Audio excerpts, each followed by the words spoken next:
Hey, what's up, guys? Welcome back to Guys to Magic. This is Hunter and Steven. Say what up, Steven.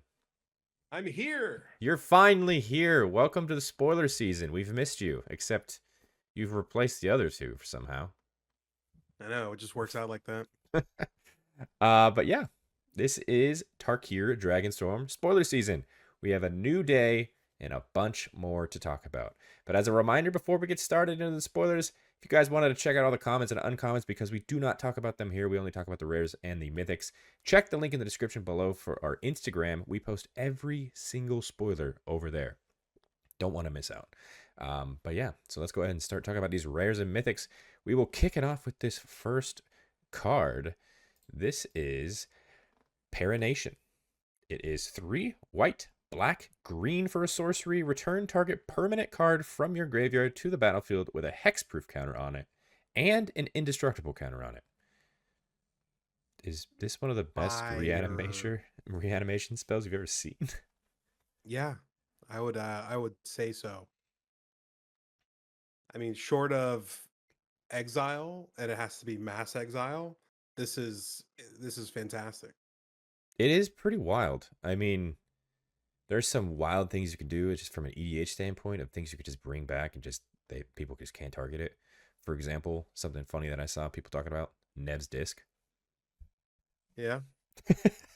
Nev's Disc, hexproof and indestructible. Just keep triggering it over and over, just destroy everything. So you want to mess with me? Do you want to swing at me? Okay. I think that's just a lock Reset. at that point, right?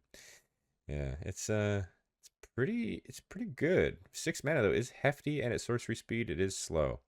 So hey, I don't care. These colors have everything I need to get me to that 6 mana as quickly as possible. that's true. It's very true. But yeah, first card, banger. It's a good mythic here. Absolutely. Next up, we've got new Zurgo. This is Zurgo Thunder's Decree. It is a red, white, and black for a 2/4 legendary creature orc warrior. It has mobilize 2. In case you do not remember what that is, because we don't have the reminder text, when Zurgo attacks, it makes 2 1/1 warrior tokens tapped and attacking, and then at your end step, you sacrifice those warrior tokens. Except Zurgo's other ability says during your end step, warrior tokens you control have this token can't be sacrificed. So Yeah, 3 mana for 4 power is pretty good. 3 mana, 4 power, definitely. I wish this had haste, just to continue to do it right away, but I think that might be a little bit too pushed. I mean, 1 extra mana, I could probably see it having haste, but I am a fan of this Zurgo. Yeah, this is pretty insane. I can't wait to talk about this in the Commander Grades video. Yeah, it's gonna be a lot of cool topics to talk about. This is Mardu, obviously, which is significant because we are talking about the Mardu precon deck later in this video, so stay tuned. This kind of slots right into that deck. Yeah. I like it a lot. Moving on, we have The New Way. It is 2 blue, red, white for an instant that says the next time a source of your choice would deal damage to you this turn, prevent that damage. When damage is prevented this way, The New Way deals that much damage to that source's controller, and you draw that many cards. Deflecting palm? This is like, hey, your big creature that's about to hit me, nope, it's actually hitting you, and I'm getting the card draw. Yeah, it's pretty good. I don't know if I like it too much just because 5 mana is quite a lot to hold up. But other than that, I mean, I'm pretty much here for it. This is Jeskai, so I mean, like you're probably doing some shenanigans throughout everyone's turn. Mm-hmm. Mm-hmm. This is a very powerful card. I like it a lot. But you're right, Steven. 5 mana is really kind of just a bit too much to hold back. So we'll see if it sees play. Yeah. We have Glacierwood Siege. It is a 1 green and blue for an enchantment that says as it enters, choose Temur or Sultai. If you chose Temur, it says whenever you cast an instant or sorcery spell, target player mills 4 cards. But if you chose Sultai, you may play lands from your graveyard. Let me guess, Steven, you're probably picking Temur? No. No? No, I'm actually Probably always picking Sultai. I think. I mean, I love bringing lands back from the graveyard, and having this as an enchantment instead of a creature, which is a little harder to remove, is fantastic. Yeah, but you're the Uh, mill player. I figured Teamer is up your alley. Every time you cast an instant sorcery, you're just making someone mill for. all right, let me just do this real quick. Black and blue.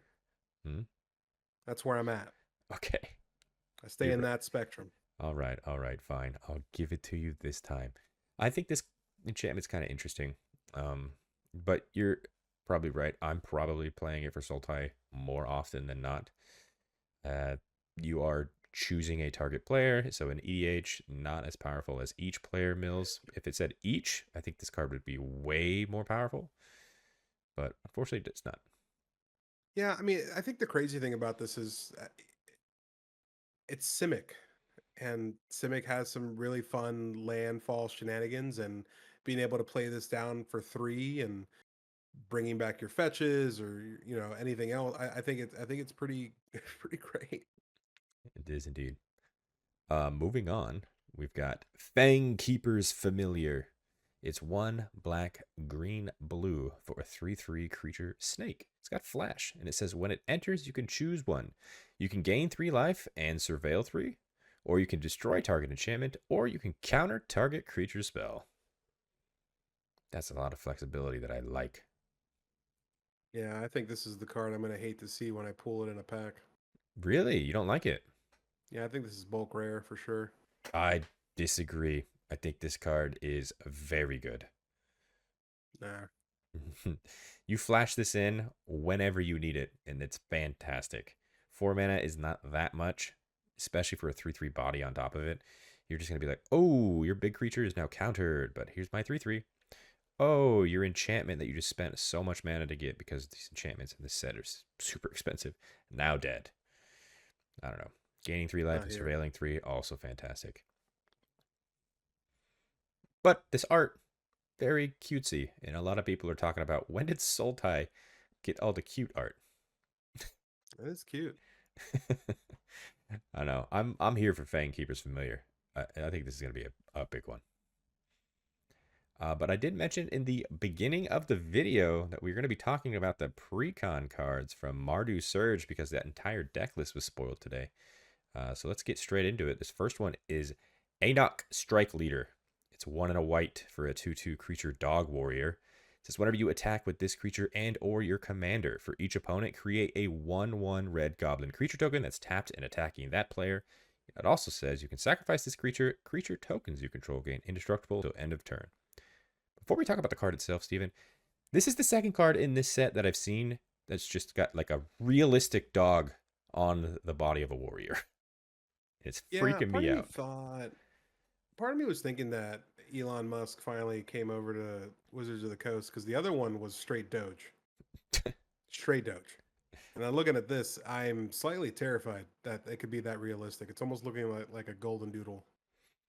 Yeah, It's it's terrifying. this is weird.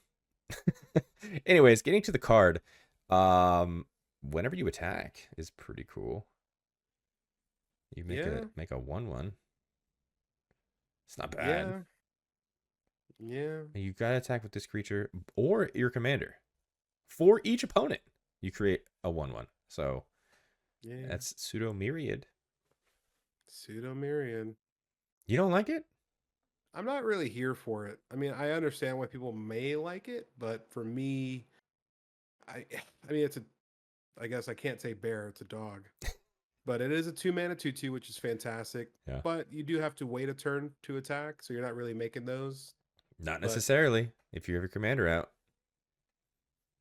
true, but you would have to have a 1 mana commander at that point.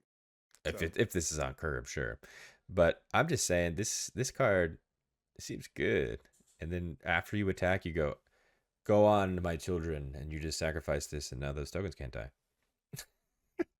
yeah, for me, I think the thing that I really don't like about it is it just makes 1/1 red goblins. Mm-hmm. Like there's really nothing else, which I understand it's 2 mana. I mean, it can't really do too much more. Eh, I it's not enough. I mean, if you're playing this late game and not on curve, I mean, your opponents probably have stuff to block with. Mm-hmm. So unless you have some combat tricks or giving depth touch, it doesn't really seem that cool. I'm here for it. Whatever makes tokens, I'm here for it. All right, one last thing I'll say about this card is it just makes your tokens indestructible, so not your creatures. So that is a little bit of a downside for me as well. Well, it's a token matters deck, kind of. Um, Yeah, Moving on, we've got a Bone Devourer, 3 and a black for a 2/2 creature dragon. It's got flash, it's got flying, and it says this creature enters with a number of +1/+1 counters on it equal to the number of creatures that died this turn. And then whenever this creature dies, you draw X cards and you lose X life, where X is the number of +1/+1 counters on it. I am kind of in the meh category for this card. I hate cards with these effects. Yeah, It's usually board wipes are 4 mana. We'll just say normal board wipes like Damnation or stuff like that. But like, I hate it when I have to play a 4 mana board wipe and then cast a 4 mana card to have some like sort of fun with it. Like that is 8 mana in one turn to essentially get this in with. I don't know. but this has got And then flash, which means you can respond after an opponent casts a board wipe.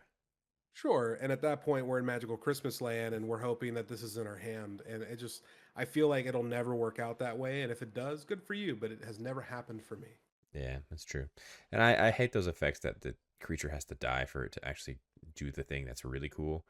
Hmm. And yeah, they'll just get exiled because exile removal is mostly an EDH. So hate to see it, but it's still a cool card. Art, fantastic as well. Yes, that is true. Next up, we've got Infantry Shield, 2 and a red for an artifact equipment. It says equipped creature has menace and mobilize X, where X is its power. Equip cost of 2. I am a fan Banger. of this one. Yeah. Yeah, this is insanely great. Yeah. Why is this on a This, shield? You're who swinging and cares? making a bunch of warriors. Why is it a shield? I don't get it. Flavor I don't know. wise, doesn't make sense. I think flavor wise, if we really want to go that way, a lot of people would like smack their shield back in the day to like intimidate people, and Sure. yeah, Either way, this could make so many 1/1s. Granted, they do have to get sacrificed at the next end step, but not with Zurgo. not with Zurgo. That's right. Like I said, throw Zurgo in here. Um, but yeah, cool card. I like this. I'm getting a lot of cool new token effects for many of my decks because I am Great. the token guy. I'm here for it. Next up, we've got Within Range, 3 and a black for an enchantment that says when it enters, you create 2/1/1 red warrior creature tokens, and whenever you attack, each opponent loses life equal to the number of creatures attacking them. Banger. Why did they make this set and they were just like, hey, you guys remember Ishin Two Heavens is one? Let's just put a bunch of cards that work really well with that in this set. I feel like I've seen so many cards that just make Ishin so much better. Yeah, this is a card that I saw immediately, and I was like, this is going in my Ishin deck. Yeah, But so good, man. you can only get it from the precon, so you go out and get your precon, or just buy the single. Who knows how much this will be, but that is a good card. We got Yeah. good cards are good here. Yeah, with it, I don't know if I could say anything else. I mean, just attack with a bunch of creatures at one player. Let's say you attack one player with 10 creatures and you say, oh, you lose 10 life and you have no blockers, lose another 10 life. So good. Bunch of 1/1s. Yep, I love it. Within range. Moving on. We've got Redoubled Stormsinger. It's 2 and a red for a 3/3 creature orc wizard. It's got first strike, and whenever this creature attacks, for each creature token you control that entered this turn, you create a tapped and attacking token that's a copy of that creature. At the beginning of the next end step, sacrifice those tokens. This one's This is okay. fantastic. This one's okay. What do you mean? This is fantastic. Sure. Yeah, you're right. I like this card a lot. I was just It's a trying. 3/3 with first strike. I was like, what are you talking about? Like It's you're a making yeah. ETBs, like, and it's at the end of the turn, and technically, sometimes you don't have to sack them depending on what cards you have in there, but like Mhm. you're also in red, black, and white, and you can have some beautiful sack effects, or if you're playing things that like victimize. This deck is pretty solid, to be quite honest with me, and I think Mardu is a fantastic color combo, and I think I'm very scared to see what you do with it. Spoiler alert. Yeah, I am going to be upgrading this one. We rolled the wheel and we have our decks. So wait, stay tuned, stay subscribed. We will be coming out with a 100, 300 for all of these decks. Don't want to miss it. But yeah, Redoubled Stormsinger, very good card. Moving on. Ironwill Forger, 3 and a white for a 3/3 creature Orc Artificer. It's got Lieutenant, which means at the beginning of combat on your turn, if you control your commander, target non-legendary creature you control gains Myriad until end of turn. Eh. Yeah, this is a big for me too, because it is a 4-mana 3/3 if you do not have your commander out. And in my life, my world, that's not good enough. Lieutenant has always been an okay mechanic in my opinion. Are you saying that because in your life, in your world, your commander dies a lot? That's right. Yep. Yeah. It's absolutely correct, Stephen. Thank you. No problem. But I don't know. I think this card's okay. It's just okay. Yeah, I mean it's decent. I mean, obviously Myriad is nothing to scoff at, but having that non-legendary clause in there does kind of suck because sometimes the cool things happen with legendary creatures. Well, legendary creatures do have the legend rules, so you can't do that. No, but that's what I'm saying. Like you kind of I mean, unless you can break wish. it. Yeah. Yeah. I see what you mean. Let's move on. We have another Myriad card. It's Goldlust Triad, 4 and a red for a 4/3 creature dragon. It's got flying, it's got Myriad, and when this creature deals combat damage to a player, you create a treasure token. Banger. Is it? I like it. Myriad's a I mean, powerful effect. It's got flying, Myriad's a which means it's powerful got effect, but evasion. So you got 3 opponents. You swing at 1, you make 2 other copies, and then bang, 3 treasures. it's 5 mana for 3 treasures that you don't technically get that turn that good? I think it's pretty solid. I don't know, man. It's a 4/3 flyer. It is a 4/3 flyer, which is like on the spectrum of when you think of like 5 mana cost dragons is not great in my mind. I like the Myriad, but I think paying 5 mana, taking a turn off, and then hopefully your opponents don't have anything with flying, which in a dragon series for these decks, I don't know. I'll give it to you there. There's definitely ways to block this dragon with other dragons. Um, I, like I said, Myriad's nothing to scoff at, and I'm here for it. So, Goldspan Dragon, just play it. God, it's better. That is a better dragon. I'll give you that one. But yeah, moving on. The last card we are talking about for the Mardu deck is actually called Will of the Mardu. It's 2 and a white for an instant. It says choose one. If you control a commander as you cast the spell, you may choose both instead. You can create a number of 1/1 red warrior creature tokens equal to the number of creatures target player controls, or Will of the Mardu deals damage to target creature equal to the number of creatures you control. Second ability is kind of meh in my opinion because it's just to 1 creature, so you may be Yeah. able to kill something. But that first one, target yourself if you've got a lot of creatures. At instant speed too. I'm here for it. Yeah, I mean, this is cool. I think it's just a little. It's so situational. I feel like, Boros Charm is such a great card, but like nobody's really using the 1 damage to target opponent for each creature they control that often because it is so situational. I've seen But someone die of that last Magic yeah, Con we went to.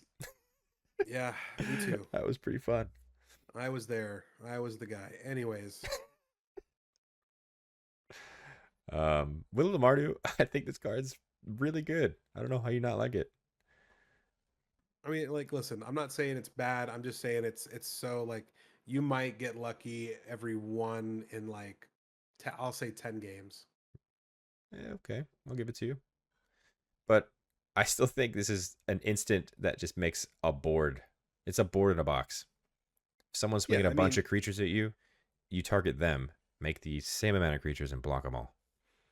yeah, which is a very fun combat trick. And when you said that, it kind of turned me onto this card a little bit more. Mhm. But I mean, I do like the fact of what you said about targeting yourself.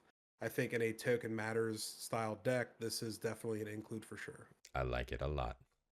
But yeah, that is actually going to do it for us today. I hope you guys liked that video. If you did, hit the like button and subscribe to the channel if you haven't done so already. Steven, before we wrap things up, I have the question to ask you that we ask in every single video. What was your favorite card we talked about today? Perennation, don't have to think about it. Very first card we talked about, huh? Hmm. I am a fan of the new Zurgo. I'm here for it. So, yeah. Comment down APR. below. What was your guys' favorite card we talked about today? Always interested to hear your guys' opinions. Let us know. And in the description, you'll find links to all of our social media accounts. That's right. That includes that Instagram one I mentioned at the beginning. Follow that, especially if you wanted to see every single spoiler from every single day. And on the screen right now, those are all of our Patreon subscribers. Thank you guys so much for your added support. It really does mean the world to us. If you guys wanted to check out what they're seeing, which is not here on YouTube, please check the link in the description down below and consider subscribing. And a very special shout out to our Gains Indestructible tier, starting with Daryl Tripp. Demarion Turner, Dr. Rome. Jimmy Ward, Kevo. Larry Killian, Robert Mayat. Thrifty PSGR, Tim K. and Ryder Cole. You guys are awesome. Appreciate every single one of you. And until the next video, hope you guys have a great rest of your day. Peace. Missed you.